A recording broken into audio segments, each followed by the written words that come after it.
and keen, you're the queen of my dream. What you mean, body clean, bring it, come to me.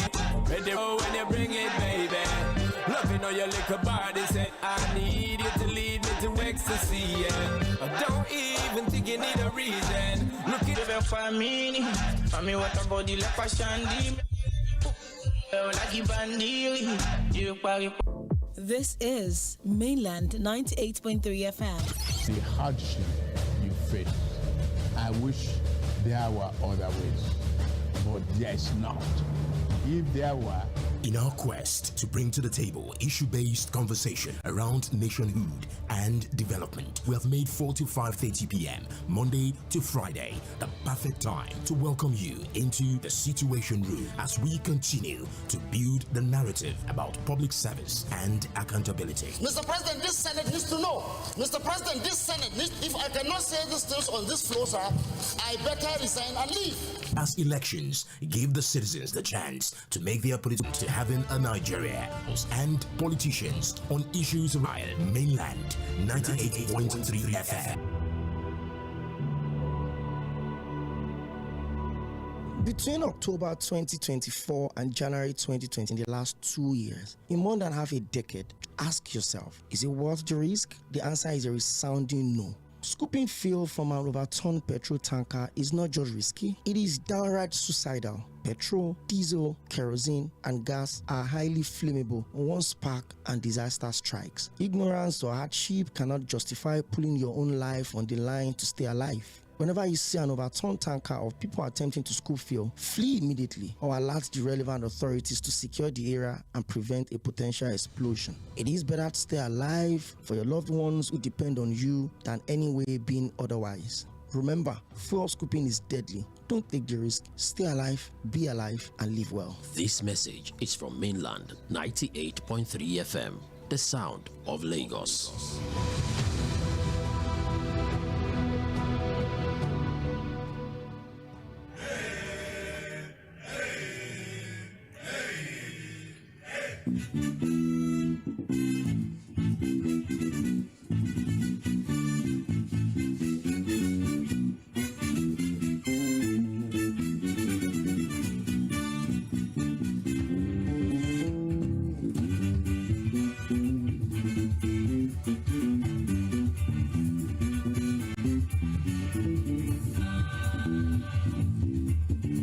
To you, welcome to the Situation Room live on Mainland 98.3 FM of May 2025. More significantly, our closing of May 2023, it was sworn in as this. Had been some form of mixed feelings for Nigerians. And Nigerians have had to ask questions about, is it to the democracy that we hold so there?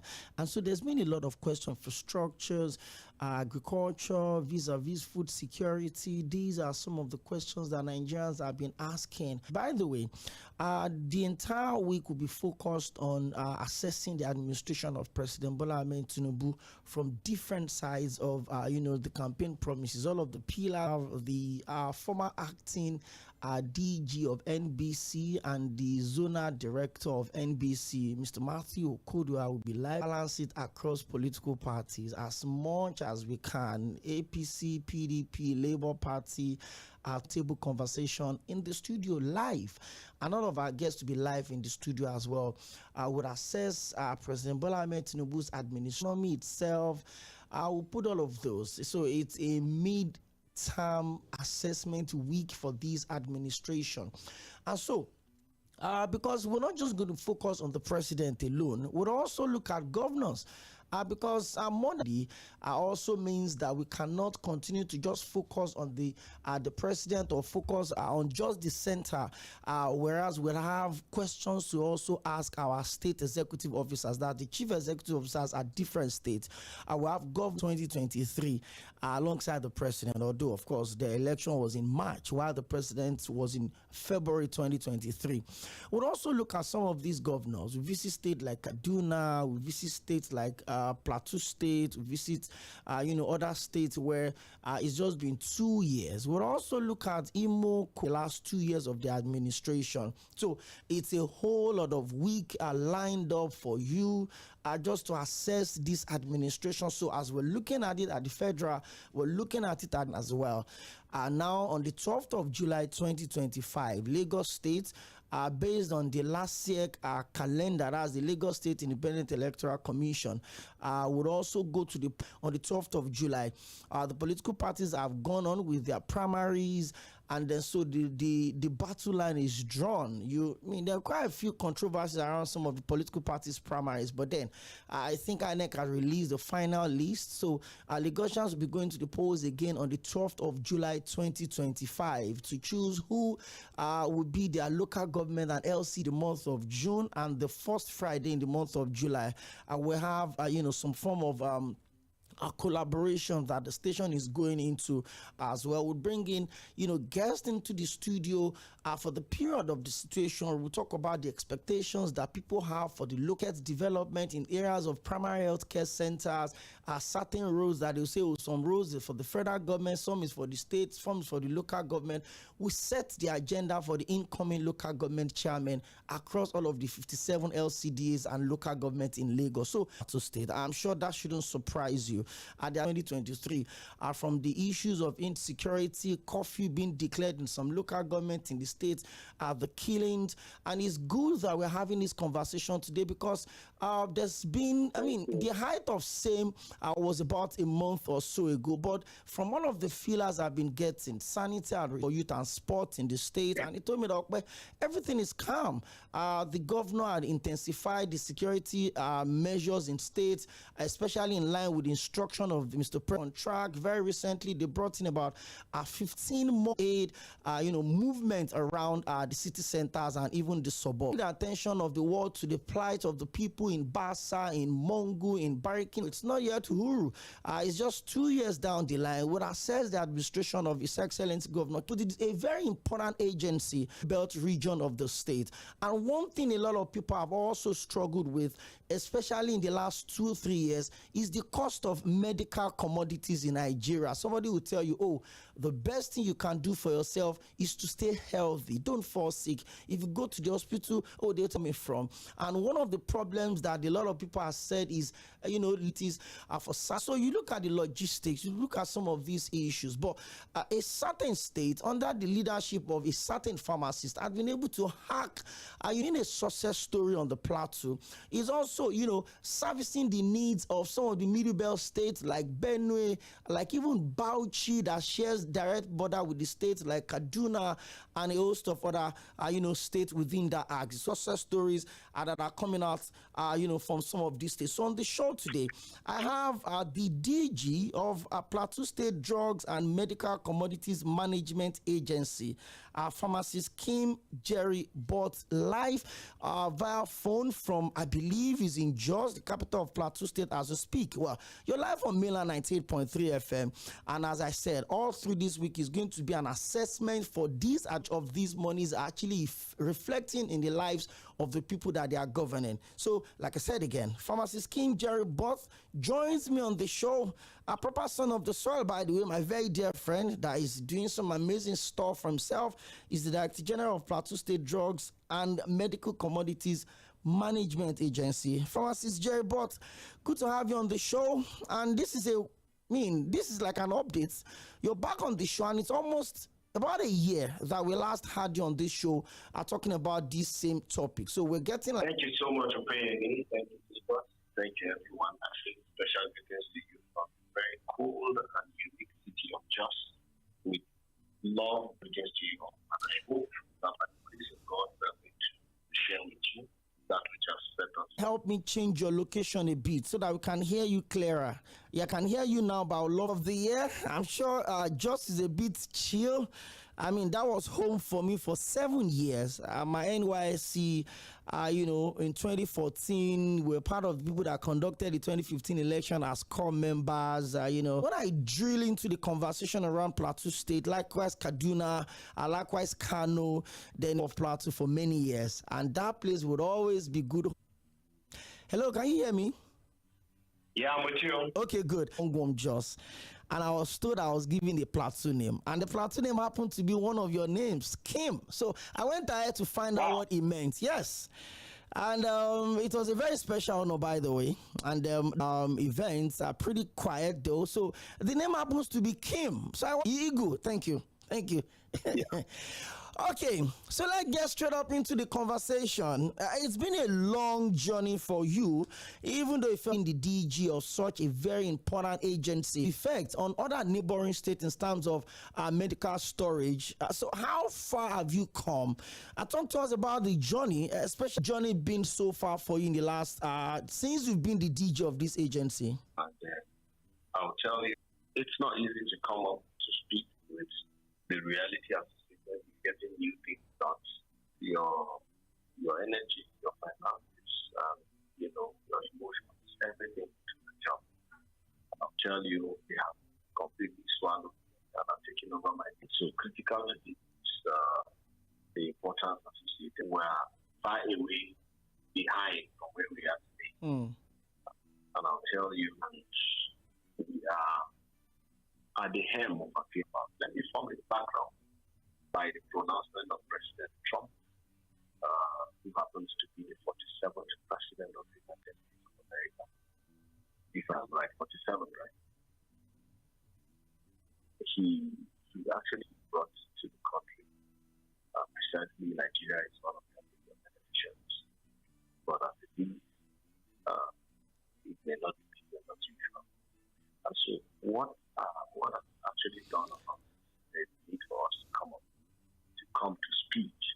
That's why the government that has been created by those interventions, that a single HIV patient will 5 to 4.5 million annually for HIV care. Now, apparently, do you know that these medications that the United States of America are telling us about, that are saying you will not provide interventions for us here? A lot of people are also struggling to do the same. I don't know, maybe you could come, move a bit closer to your phone, or you can help us change your location a bit. Okay. All right. So I was trying to say that, do you know that before now, that is sustainable for ourselves? And one of the critical things about this is the fact, but we are here saying you will not provide us with intervention.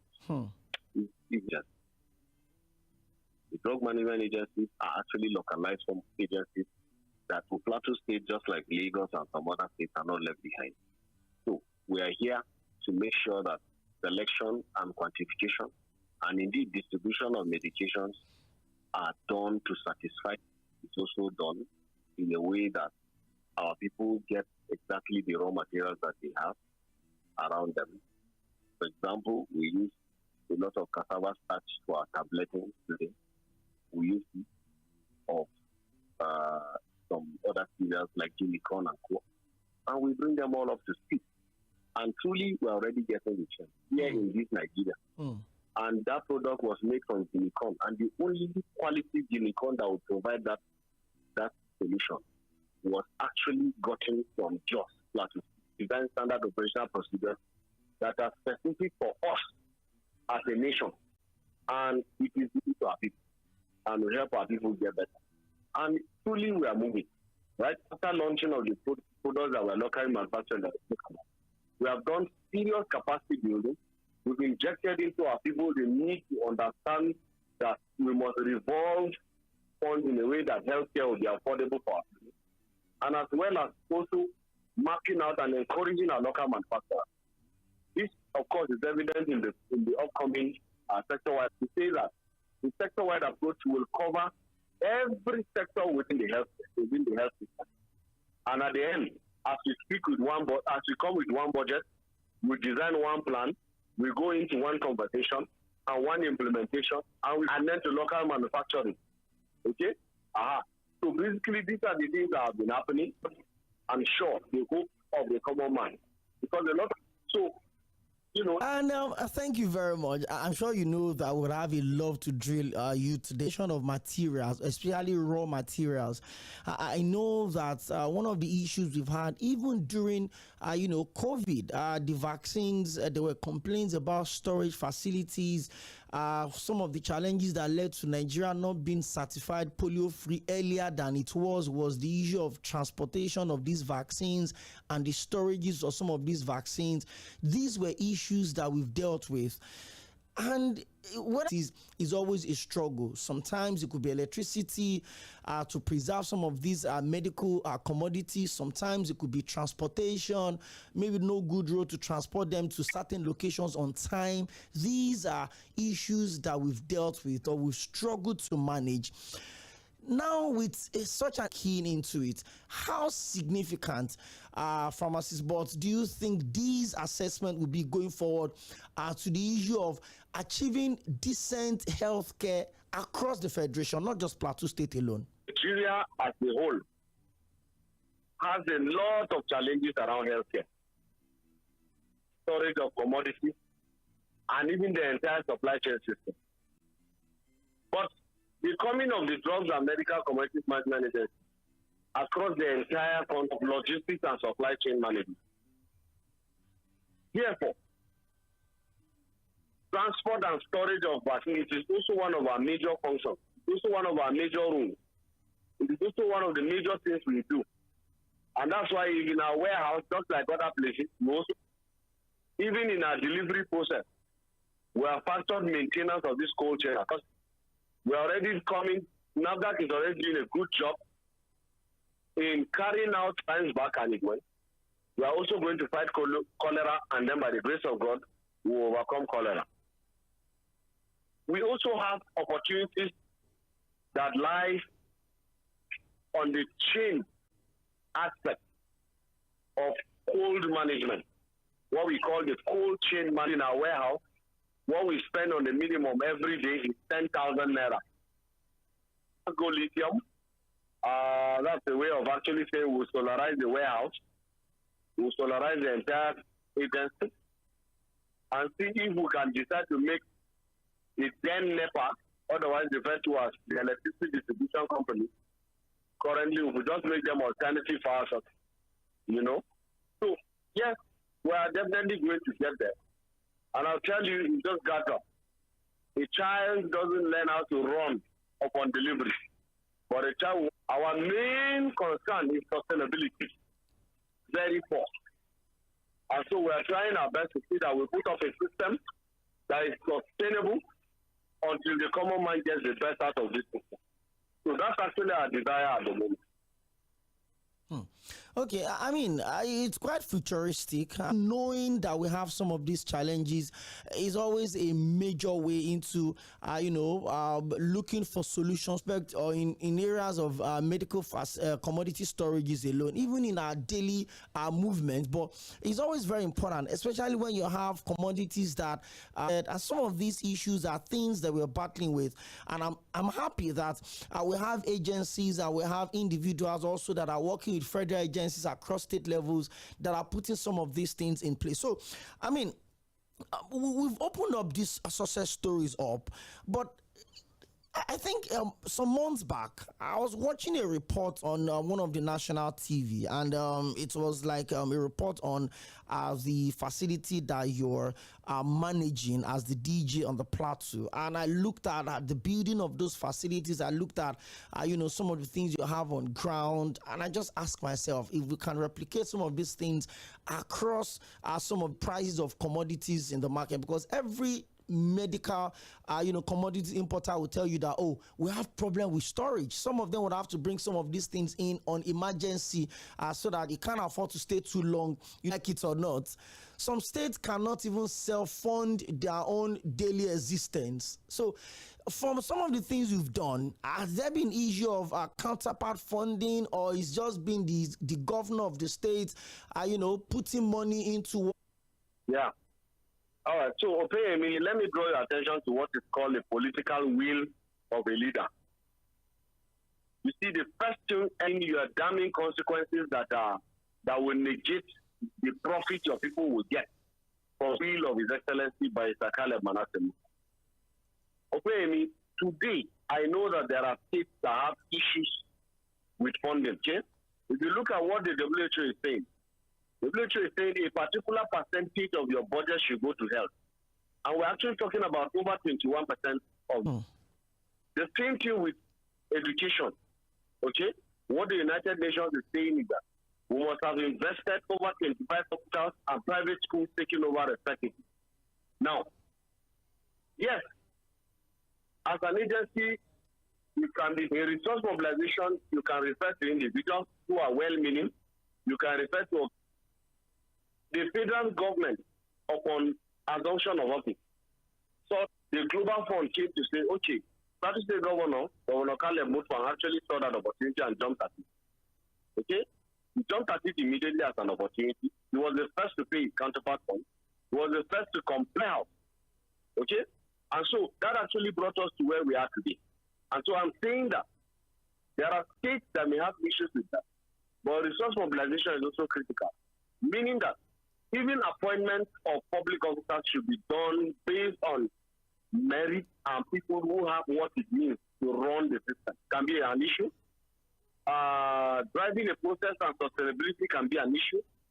And even putting up a system where people can. So yes, funding, we have funding from both the Global Fund, and then we also have funding from the state government to pay those counterparts. Some have not been able to also get that opportunity based on the reality of the data that were found on ground. The need for this country that the data we have per quarter when we came on board, what we saw coming to deliver in the hospital. So what happens to the remaining 42,000? It means they fall in the hands of traditional bed attendants. And so upon discussion with His Excellency, he saw the need for us to bring up interventions. You know what he did? He asked us to put up what we call safe delivery kits for women across the. What about the antenatal process itself? Antenatal process is also, instead we should give them free medication. Our children and our siblings are safe to minimize complications as it relates to nutrition. So even nutrition supplements that we send down to the entire local government are also given free of charge. Most importantly is the commitment of the state, because I worked with those donor agencies before, and one of the critical things we know is that until a state or until a facility commits itself, nobody is ready to come and drop any form of funding that could be unaccounted for. Okay? So transparency, accountability. We've talked about the facility, we've talked about the funding, we've talked about the availability of same, we've talked about the sustenance, the distribution. Beautiful. Let's talk about the scheme where drugs and medical consumables are sold at cost prices plus a markup, and you've had media engagement, even doing at the Plateau State Drugs and Medical Commodities Agency. I make sacrifices, but how has the DRF as a model been able to help you under the administration of His Excellency Governor Mutfwang to stabilize the issue of medical facilities management on the Plateau? Okay, thank you. So the Drug Revolving Fund is actually a special fund that is set aside to underdeveloped countries or developing countries came together in 1982, in 1983 to say that let's come up with commit some particular funds. We plunge it into the system. It is being revolved by simply, and then we get what we get. Now this is what happens that do not meet what we call the general manufacturing practice, the GMP standard in ensuring that themselves. Now in that meeting, we're actually trying to broker some understanding to say that you will supply us medication at the rock bottom price. Instead of us, when we receive it, we mark up at 8%. Remember, our price is not even going to be the same way others receive, because we have done a concession.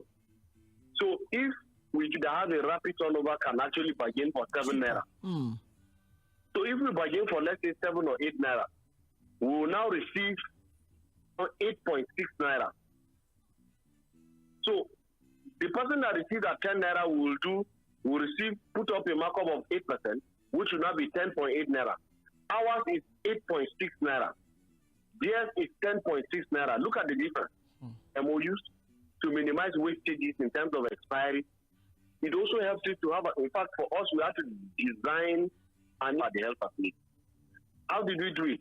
We are saying that we have a number of health facilities. And in those number of health facilities, there is one that will require those from other places. We have opened windows for transfer.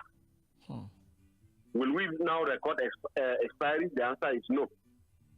Gone are those days where we'll be also that we didn't have IDP camp.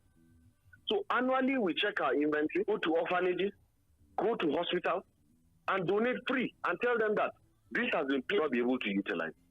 So what have we done to us? So the DRF actually helps you to have what it is. Secondly, it also has a way of involving traditional council, the communities to watch exactly what we do. We also have, so that if anyone within the community comes down with, let's say, an adverse dog event, you report to us. If there's an issue relating to sabotage or any form of activity that's taking place within the community, especially in the primary healthcare, you report to us. You know, the basic concept that we have is anybody could be a victim. Okay, so it's a system that we put in place that will help us on that. So DRF therefore forms the formidable platform where medications, either seen as medications or seen as commodities, in terms of test rateable, I'm guaranteeing you healthcare will be affordable, because it's all about cost recovery. It's all about cost recovery. Medical Commodities Management Agency, that's a PS-DMCMA pharmacies, a two-state model under the midterm would also be, be Tᴏᴜᴛᴜ. So on the 29th of May is going to across states, in terms of a midterm scorecard, is the first day. These were the things that were promised by the president for any reason. But of course, we're looking at states. Tomorrow we're going to talk about the president also in area of via phone talking in the Southwest. We're touching every successful model on the plateau that agency to come talk to us about how far they've come. That is what we're talking about. And of course, my guest today, let's get back into the conversation of the last 2 years in the States. We spent quite a lot of time this year because of assurance that peace at return, everybody's going on smoothly, everything is going on smoothly, and everyone is going on with their normal business. Talking about a model that is seems to be like one of the shining lights, one of the brightest spots in this administration. So, of the Plateau State Drugs and Medical Commodities Agency. With us, yes, all these successes wouldn't is what have actually happened, and I've sent my principal and all of us, and we've actually seen. And it becomes very difficult for us to reach. In fact, they need to say that there are hard to reach areas. But gladly, His Excellency, and so oxygen, the pills deliver these items or the telepharmacy that we talk about. Challenge number one. Start working with counters Saturdays and Sundays. In fact, I was here on Sunday, and we are here today. Till now, it's a recruitment of about 30%.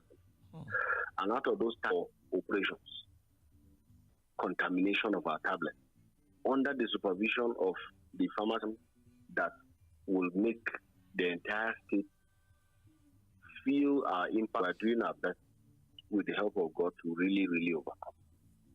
Okay? Then another challenge is you can trust, for example, for the distribution that we are saying that persons among us who will be caught. The proof of deliveries will be signed. And then another thing is, what if, and then what of the person which driver will attach to the verification committee and will do 2-step authentication? Okay, they are complete. So that's the limitation will feel free out of issues, my brother. But better than how we were the few months. Step authentication and that, with your agent said, let me reach out to people at the grassroots. Whether we can still afford some of these commodities, like malaria, some of grassroots. First stayed in just south, worked. So IPAN, what about, or going to Old Airport and all of that? How do you think the impact is? Once again, so, we also did what we call assessment. There is also a common part of what we do with them. That was before we came. So, yes, boss, you see the price that we give you name of the manufacturer. That is what DRF does. Everything is subject to being those that we are delivering to them. That is just my excitement. That is my excitement. And very soon you. So let's talk about collaboration as we continue to wrap up this, because I mean the phone lines have been buzzing and we have quite a lot of messages for successes like this. It's like they said, to kickstart and function properly is the will collaboration, especially like Nasarawa. Some of these things impact your own level of success into some of these states. Oh yes, I'm police. When my colleague in Borno State was bedeviled by flood, not necessarily flood this time, but I was trying to get contact. So yes, it's also a part. It's also collaboration is clear. Interstate collaboration, because the plateau riders you used to know is no longer the transport system and the logistics component. All thanks to Governor Motors Service to deliver our items. Interagency collaboration.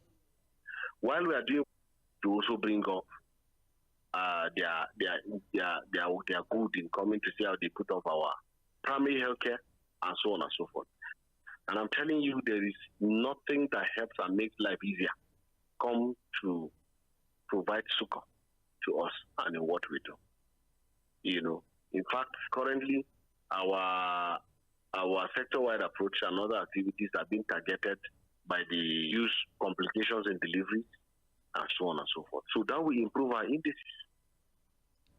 and so many others. In fact, the last training we did, we collaborated with Pʟᴜᴜᴜ. So I'm also partnering with Jᴏɪᴜ. Who knows if it's a prophecy? What if I become the DJ of NAFDAC tomorrow? So those are the kind of issues. So budget and economic planning, Federal Ministry of Budget and Economic Planning visited us to see what we are doing. Why? Because we want a system that will work for all of us. For anything for me to be attended to, the answer is no. But we have a system that works for us. Collaboration. And oftentimes it has to be a lot with acceptance. The issue of is that the people are not even positively responsive to certain vaccines, and so there's also going to be that level of awareness. But I'm excited going forward, especially let's talk about your principal, Governor Kele Manasseh Mufwang. I remember the build up to that election, and I was still in Jos, and then I think I was going home somewhere around Old Airport, and I saw a certain, it was, local government chairman in Mongoose, his administration. We've seen some of the challenges that they faced as a state. We've talked about all of those, but we've also seen some of the success stories. The fleet of buses, just to aid movement across the states. Talk to us about the journey in the last 2 years under that administration.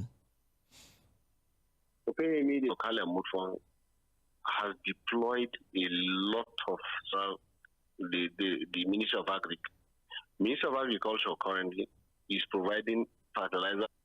So PADP is no longer make sure they store you into their system and book you for bags of fertilizer. And you get your fertilizer and other interventions for farming and all. The black farms that you used to know is currently being cultivated. So that's that about agriculture. When we come to Ministry of Transport, you have said it yourselves. Do you know that from terminus to Haipang now is 200 naira? Wait a minute. Anywhere you are going distance. To. And so the reason why this is actually picking over 10,000 people every day.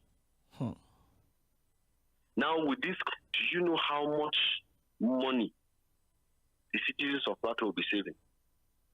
Okay, and and then we also currently have you guys did that behind me. And the reason for the renovation is so that as soon as it moves to the Zaria Road Stadium, which has been one thing you've been calling on, the governor figured that no, it's better we fix this one quickly, and then we allow women affairs. continue. We will not be able to finish it. I understand where you're coming from, and I was following the ministerial. Let's also look at the issue of the security, because you can have all of the finest and the best of facility and here of hostility. The people have to feel safe to appreciate whatever it's. You can't just go to sleep with the relative peace that the state is currently bring some form of peace and stability to the. We have gone way ahead of where we were. You see, issues around security are very sensitive and critical. How can somebody be made to leave or forcefully made to leave the house that are very disturbing?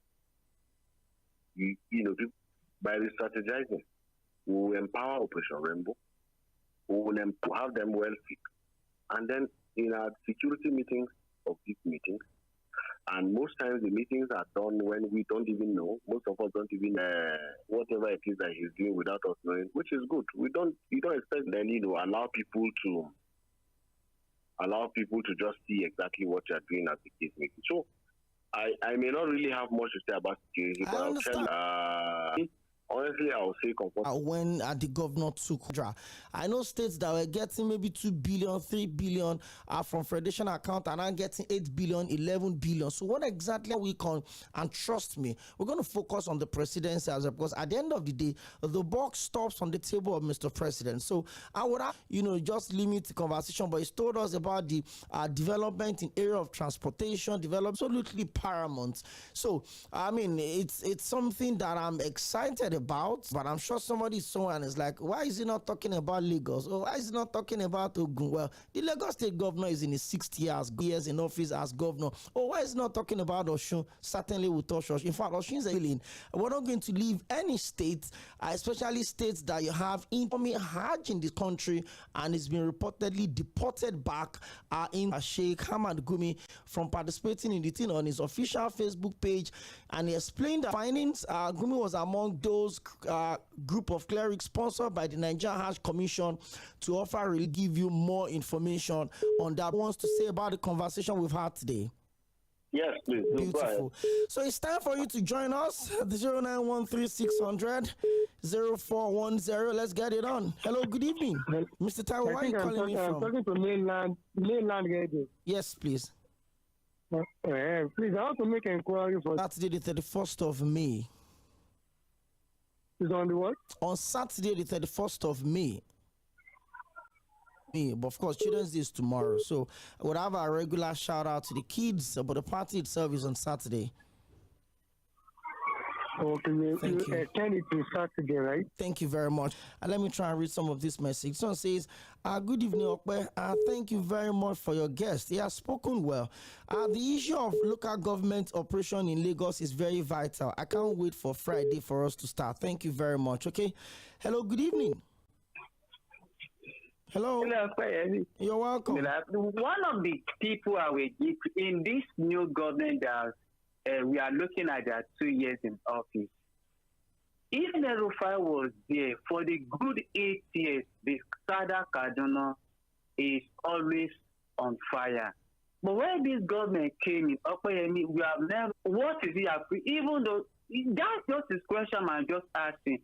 Even though your guest there, even though it is his own Benue state, they could have seen ahead of him that this, my state, is a loss of property, but pray that there will not be any chaos again in that state. Thank you. So, before we run, we are talking about the excess. So Nigeria is very expensive. Nigeria, the government are not taking at all. It's to a time. Nigeria.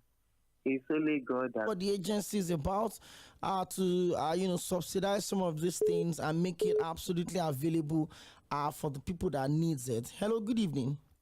Oh, good afternoon. Hello. Good afternoon. Okay. Yeah, the Mukula Johnson yesterday. You almost promised to come as long as the low government.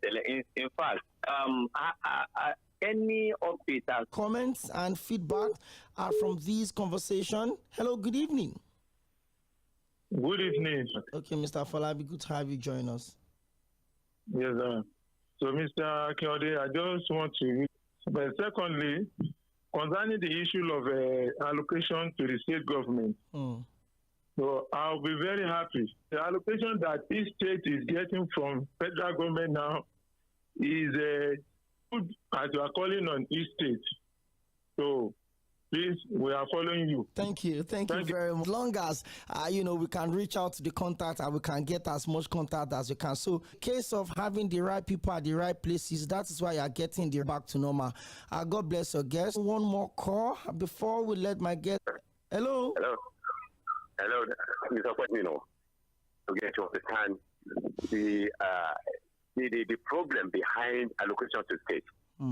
They have political power, and the president, the equal advantage they have. Look, the president is aware of, is he having the capacity because of the political advantage of this governor? They are fear of political, egoism. This is the problem. I want us to look at that. It belongs to respective government in their respective states. True.